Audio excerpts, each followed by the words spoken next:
This is your shortcut to being truly well-informed, especially when it comes to something we probably all think about, sounding completely natural in conversation. You know that feeling where you don't just know the words, but you kind of get the rhythm, the subtle cues, the intention underneath that makes a conversation really flow? Exactly. And today, our mission is really to unpack insights from this unique guide designed to help you speak like a native. Right. And we're not here to just go through vocabulary lists, not at all. Instead, we're aiming to extract those, nuanced phrases and those really crucial social cues that genuinely create connection and clarity. Okay. So you're going to discover not just what to say, but maybe more importantly, why certain phrases seem to resonate and build that rapport.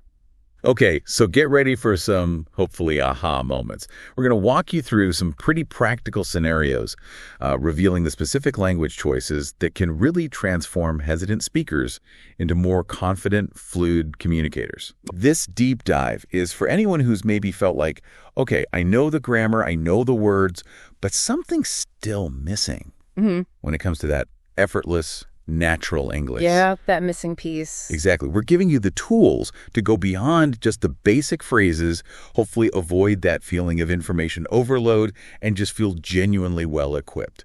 So let's unpack this. Sounds good. So when we talk about sounding natural, it often starts with what seem like the simplest things, daily phrases.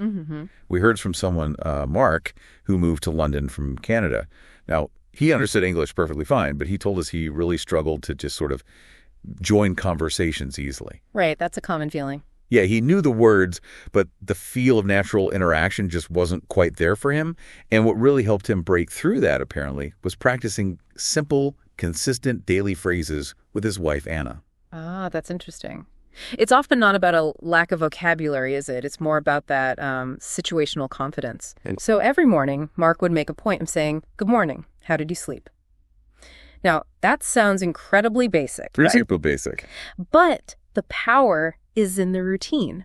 It's low stakes. It's this gentle, almost ritualistic opening that signals, hey, I'm available for conversation, but without demanding anything complex. It builds that sort of muscle memory for engagement. That makes sense.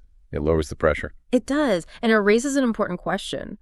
Once you're comfortable with those routine greetings, how do you naturally transition into something maybe a bit more involved? Like, say, accepting a social invitation. Oh, yeah. That's where a lot of us can kind of stumble, right? Mark actually experienced this. His colleague, Sarah, she's a big hiker, invited him on a weekend trip. He genuinely wanted to go, but he wasn't sure how to accept naturally, without sounding stiff or maybe overly formal. Right, that balancing act. So he practiced with Anna, focusing on a phrase like, "That sounds great. I would love to join you."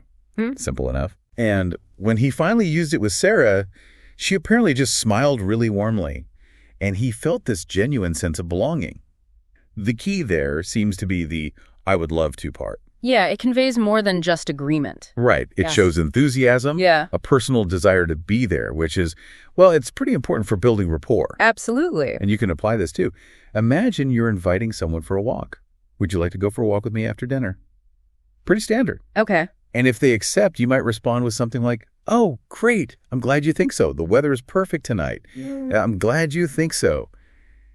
It validates their agreement, reinforces that shared positive feeling. That's a fantastic point about showing enthusiasm beyond just a simple yes. It shows you're genuinely interested, not just, passively agreeing. Yeah. And this leads us right into the art of agreeing, and maybe even more tricky, disagreeing politely. The disagreeing part, yeah. So when Anna suggested trying a new restaurant, Mark's response was apparently, "That's a great idea. I'd love to try something new." Now, what's really powerful about this approach is the combination. You've got the positive affirmation, "That's a great idea," which immediately validates the other person's suggestion. Right, makes them feel good about suggesting it. Exactly. And then linking it with your own personal enthusiasm, "I'd love to try something new," makes your agreement feel authentic and, well, engaging. It's much more than just saying yes. It's like you're co-creating that excitement together. I can really see how that makes a difference. It feels more collaborative. But what about the flip side? It often feels harder to say no politely without sounding, dismissive or rude. Oh, no, definitely. So if Anna suggests hiking, but you're just genuinely tired, How do you decline gracefully but still keep the relationship warm? This is such a crucial skill for natural conversation, isn't it? Instead of a blunt no, you could try something like, oh, hiking sounds fun, but I'm actually a bit tired today. Maybe another day. Okay, let's break that down. Sure. First, hiking sounds fun. That validates their idea. It shows you heard it, you appreciate it. Right, acknowledges it positively. Then, but I'm a bit tired. That gives a gentle, non-aggressive reason. It's about your current state, you see. Not a judgment on their suggestion. Okay, personalizes it. And crucially, maybe another day. That offers a potential alternative. It signals that your refusal isn't permanent or personal, just a not right now. Ah, so it keeps the door open. Exactly. It preserves the relationship, maintains friendliness and respect. That's the goal. That's a practical way to look at it. It really is about navigating those social currents smoothly. Okay, so moving from general agreements, let's look at more structured social situations. Yeah. Specifically, asking for help and giving practical advice. Right. A lot of people feel awkward about asking for help, maybe embarrassed, but it's such a fundamental part of daily interaction. It absolutely is, and native speakers do it all the time, really without thinking twice. Consider Daniel, who was new to a city, got a bit lost trying to find his office. Yep. His approach was direct, but polite. Excuse me, could you possibly help me find Oak Street? Simple enough. What makes that natural isn't just the, excuse me, but the clear, concise question. It immediately states the need and invites assistance. It's not vague or overly apologetic. It's just a confident, clear request. And the response he got was equally clear, wasn't it? Something like, sure, just go straight for 2 blocks, then turn left. You'll see it right next to the bank. Exactly. Those kinds of phrases are perfect for daily use, whether you're asking or answering. They prioritize clarity and directness, which are, hallmarks of practical, natural English communication. Right.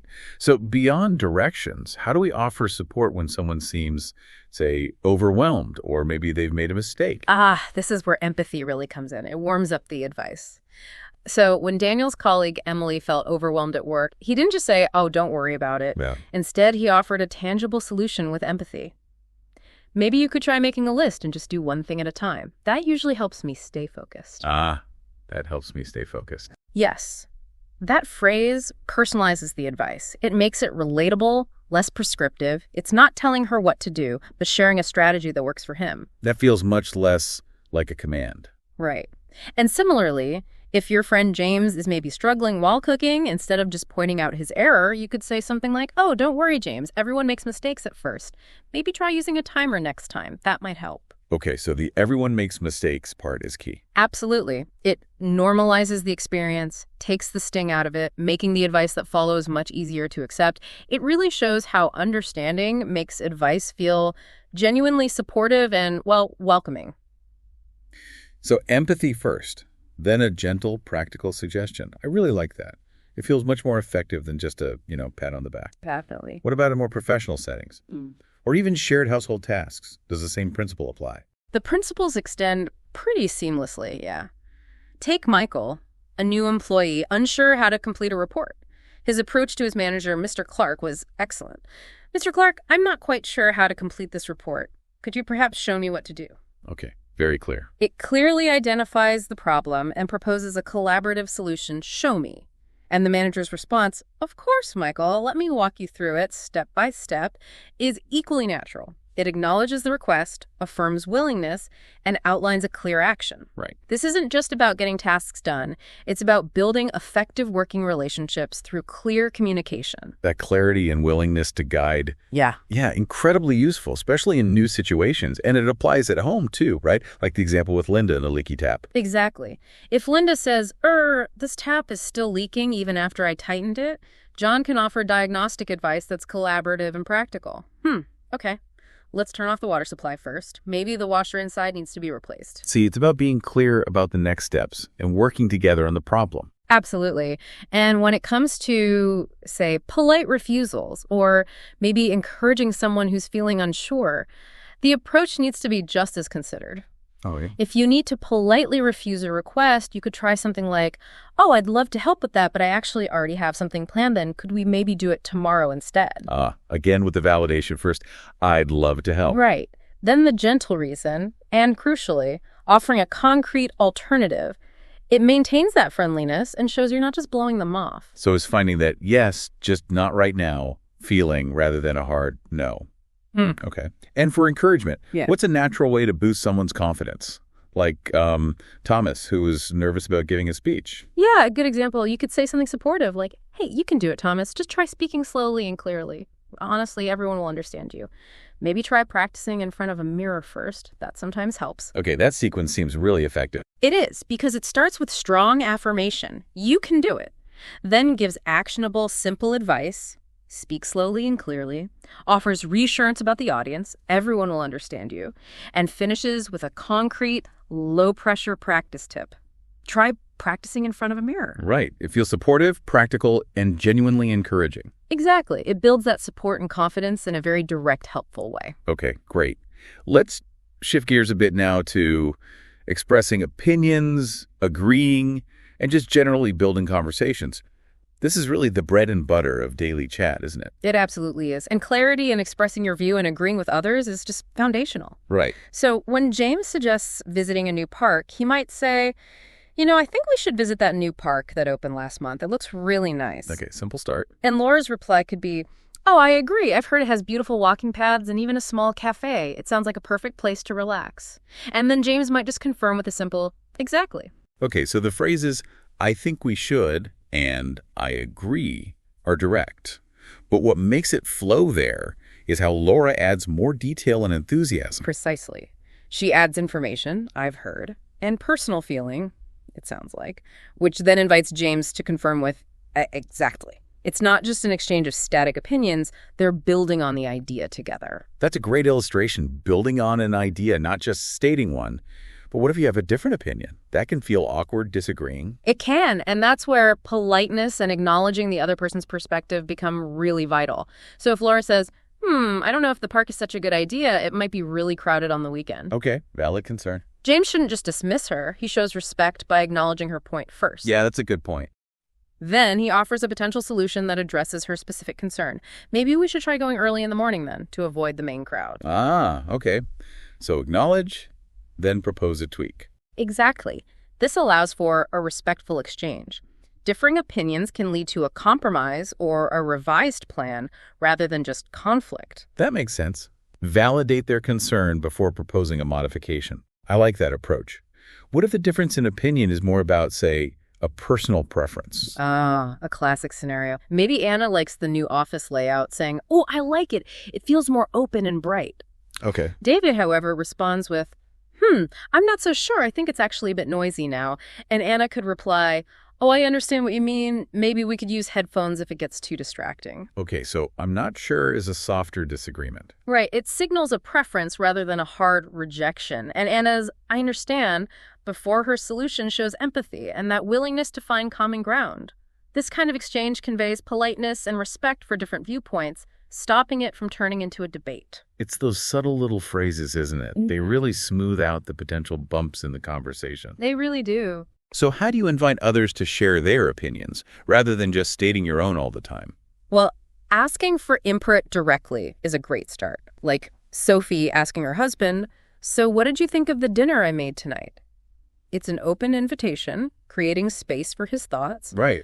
Or in a professional setting, if a colleague like Tom asks for your opinion on a project idea, you might reply, yeah, I think that could work really well. Maybe we should also ask the marketing team for their input too. Ah, so you give your opinion, but also widen the circle. Exactly. It shows you value their contribution, but also encourages broader collaboration and shared thinking. Fosters teamwork. That's a wonderful way to do it. Yeah. And what about when you want to show really strong, enthusiastic agreement beyond just a simple, I agree? Yeah, for genuine excitement. If Emma suggests a gardening project, Lucas could respond with something like, oh, that sounds fantastic. I'd love to help with that. Okay, fantastic. Plus, I'd love to. Right. The strong adjective combined with the personal desire conveys real enthusiasm and a willingness to participate, not just a casual nod. This kind of energy makes conversations much more engaging. Definitely. And what about suggesting an alternative politely? Without causing a disagreement. Say Nina wants Italian food. Right, and Peter isn't feeling it. He could say, I'm not really feeling like Italian tonight. How about that new Thai place instead? Okay, direct but gentle. It is. It states a preference clearly, not feeling like Italian, but immediately offers a positive alternative. How about it makes it an easy pivot, keeps the planning moving forward, rather than creating a deadlock or confrontation. That makes so much sense. Avoids the flat no and keeps the options flowing. Okay, so beyond specific agreements or disagreements, how do we just keep conversations flowing naturally? What are the little tricks to maintain that back and forth rhythm? One of the simplest but most effective ways is just using follow-up questions. Okay. So after asking, how was your weekend? If they say, oh, it was great, I went hiking, don't just stop there and move on. Right. Ask something like, oh, that sounds wonderful. How long was the hike? Or where did you go? It shows genuine interest, encourages them to elaborate, and keeps the chat alive. It's basically active listening in action. Yeah, shows you actually care about the answer. Yeah. And what if you need to change the topic smoothly? Without an awkward silence or making it feel really abrupt. A simple, by the way, is incredibly versatile and useful here. Ah, okay. You could say, that reminds me, or just, oh, by the way, how's your daughter doing at school? It acts as a kind of conversational bridge, signaling a gentle shift without totally disrupting the previous flow. It's subtle, but very effective for natural transitions. A good tip, by the way. I'll remember that. And also, never underestimate the power of simple gratitude in conversation. Saying things like, thanks so much for helping me plant those flowers today, or, I really appreciate your help. It made the work so much easier. It doesn't just acknowledge the assistance, it actively strengthens the relationship by validating the other person's effort and generosity. Makes them feel good. That's a perfect point about strengthening those bonds.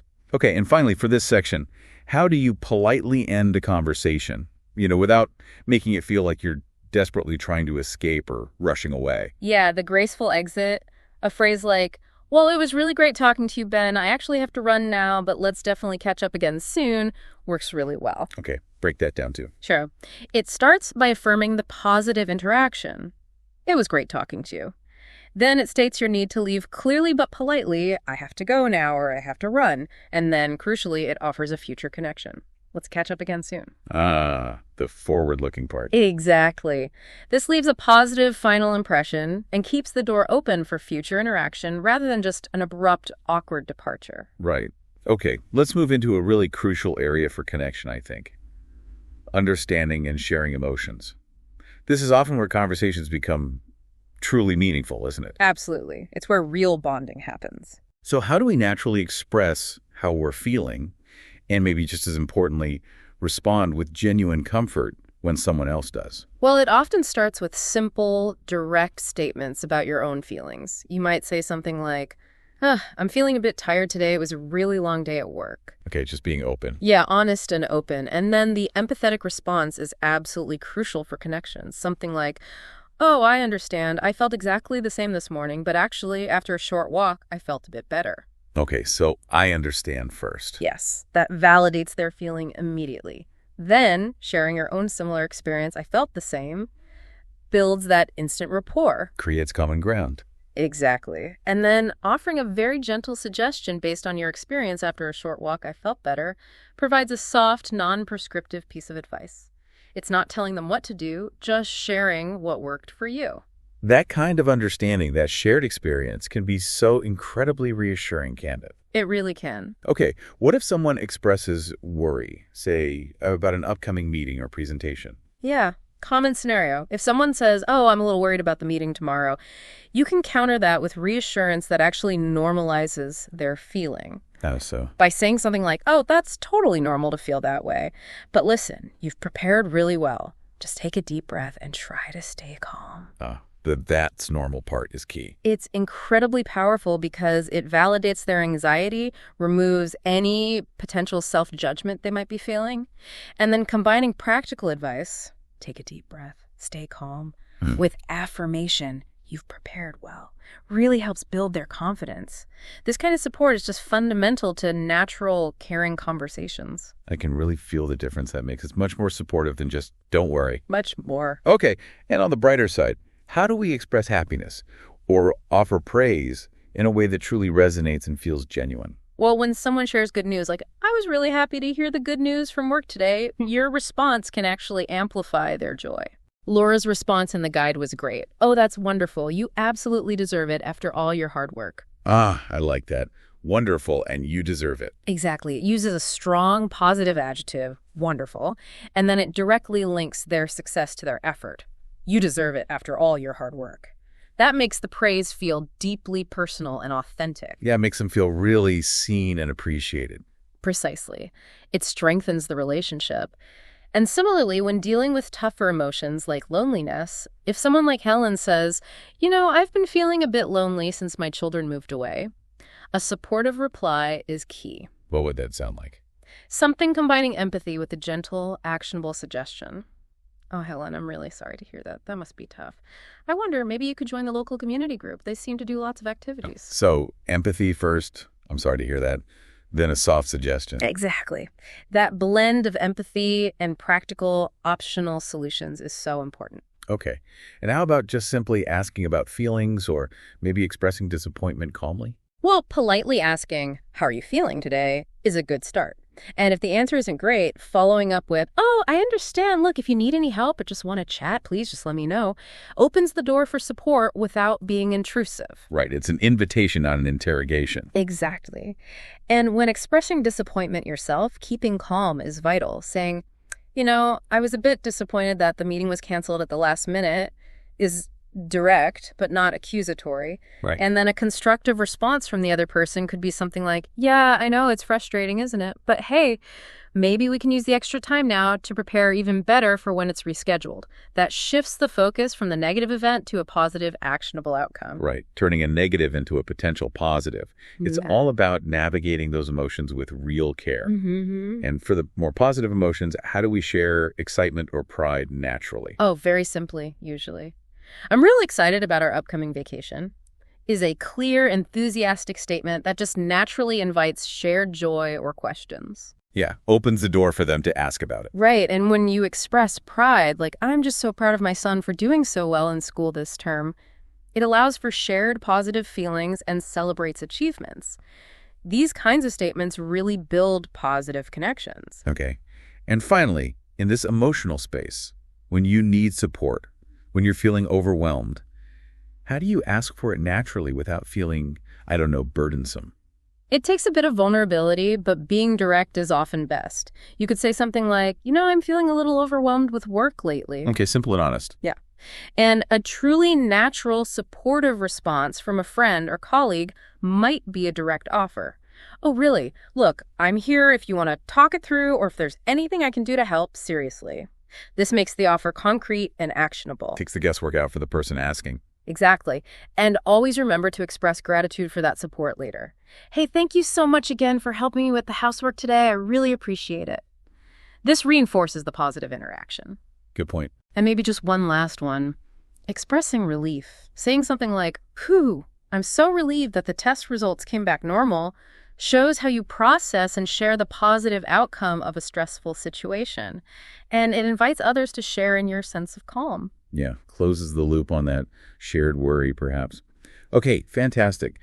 Let's move into some very practical communication scenarios now. Travel, health, and work. Starting with travel and giving directions. Right. Very common needs. Planning and logistics come up a lot. Things like, so where do you want to go for our next holiday? Or, hey, I found really cheap flights to Italy. Or practical questions like, what should I even pack for this trip? Or do I need a visa to visit that country? Exactly. And confirming details. Great. I booked us a room with a sea view. It's all part of the natural flow of planning travel. And often there's excitement about the experience itself. I really want to try the traditional dishes when we travel. Absolutely. And then there's the inevitable need for directions, both asking and giving. Oh, yes. You might ask, excuse me, do you know how to get to the main museum from the train station? The key is often asking for clear landmarks or turns. And giving directions clearly is just as important. Like, sure, just go straight for 2 blocks, then turn left at the big post office. You'll see it right next to the bank.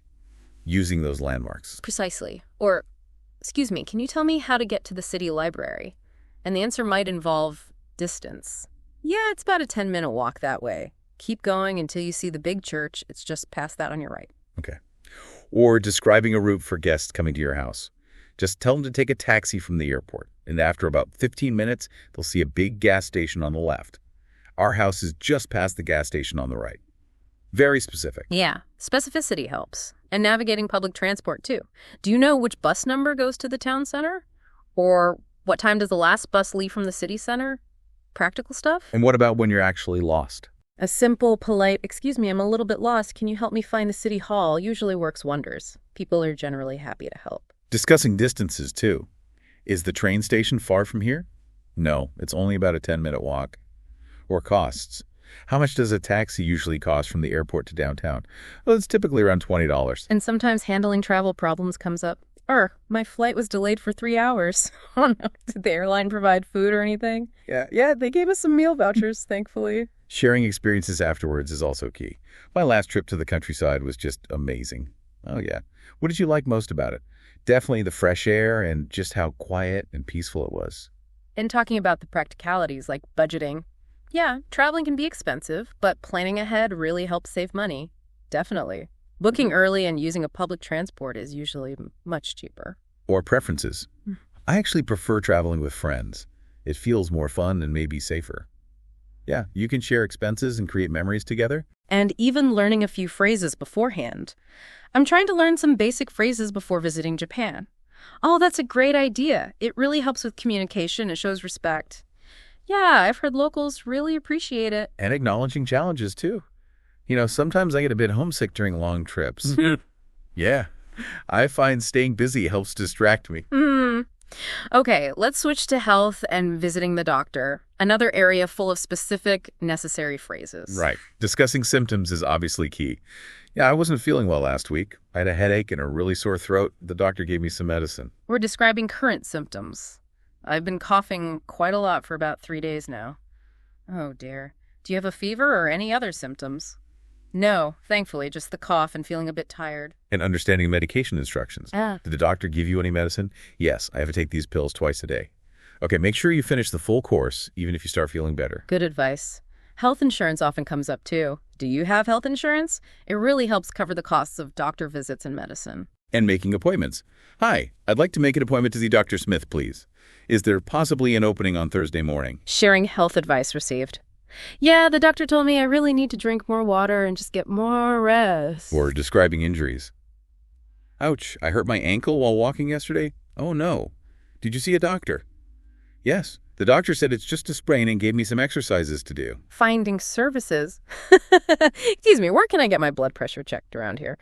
Oh, the clinic on the second floor does blood tests and checkups. Talking about healthy habits. My doctor recommended eating more fruits and vegetables. Yeah, I try to exercise regularly to stay healthy, and I try to get to sleep earlier, too. And talking about recovery. Oh, good. I'm definitely feeling better after taking that medicine or vaccinations. Do you know if I need a flu shot this year? Yes, it's generally recommended, especially during the winter months. Visiting the pharmacy. Hi, I need to buy some medicine for a cold. Sure, the pharmacy is just down on Main Street, next to the supermarket. And increasingly mental health. Sometimes I feel really stressed at work. Yeah. Have you tried talking to someone or maybe some relaxing exercises? Actually, yes, I find meditation really helps me calm down. That's great.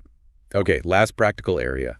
Daily work and office conversations. Ah, yes, the daily grind. Team collaboration is huge.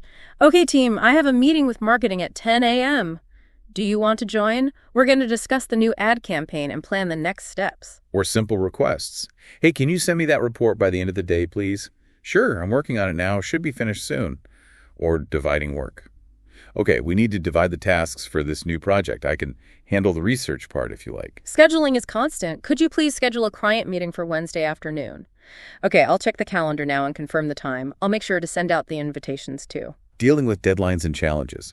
Just a reminder, the deadline for the project report is next Monday. Yikes, okay. I'm almost finished, but I could probably use a bit more time for editing.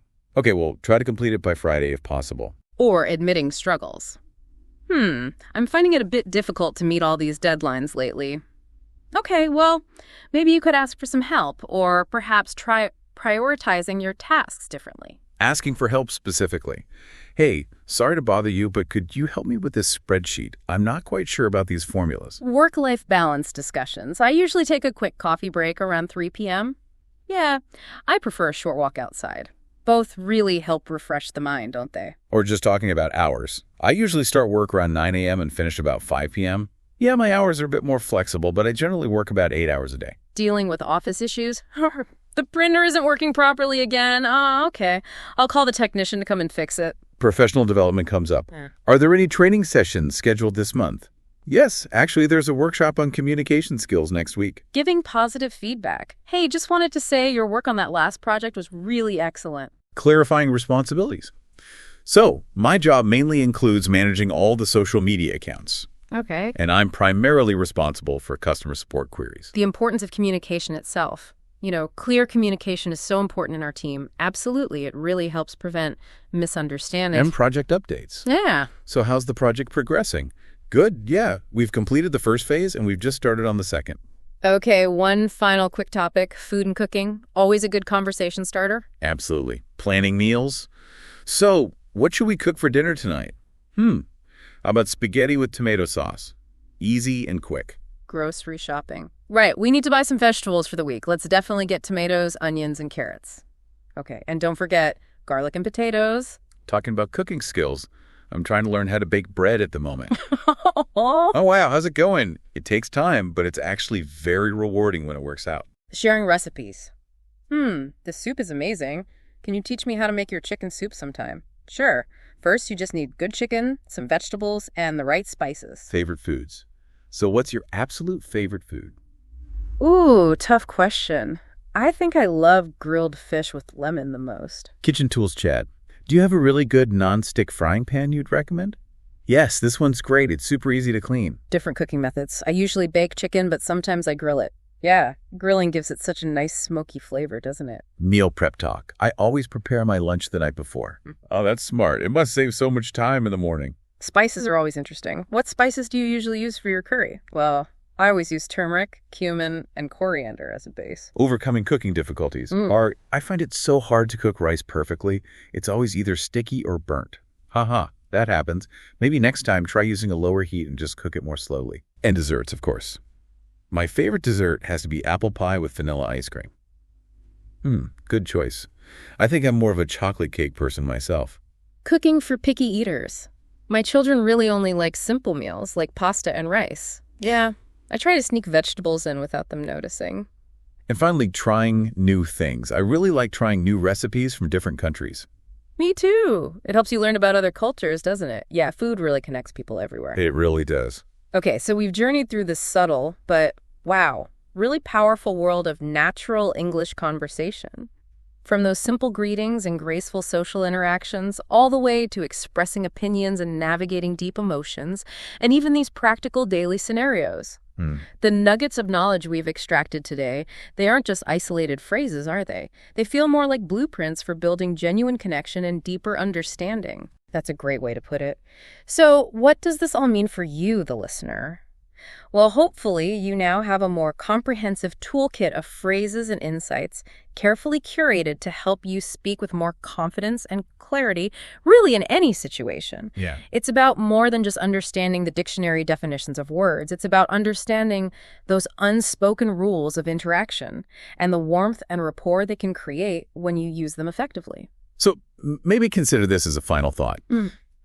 Mastering these seemingly simple conversational patterns isn't just about sounding more native, whatever that even means. Right. It's really about breaking down barriers, building trust, and genuinely opening doors to new relationships and maybe even opportunities, no matter where you are or who you happen to be talking to. Absolutely. That ability to express yourself naturally, to genuinely connect, and to understand others deeply, it really is a kind of superpower in our interconnected world today. So the question to leave you with is, what previously inaccessible world, what new connections, what opportunities will you unlock with your newfound or perhaps just refreshed conversational confidence?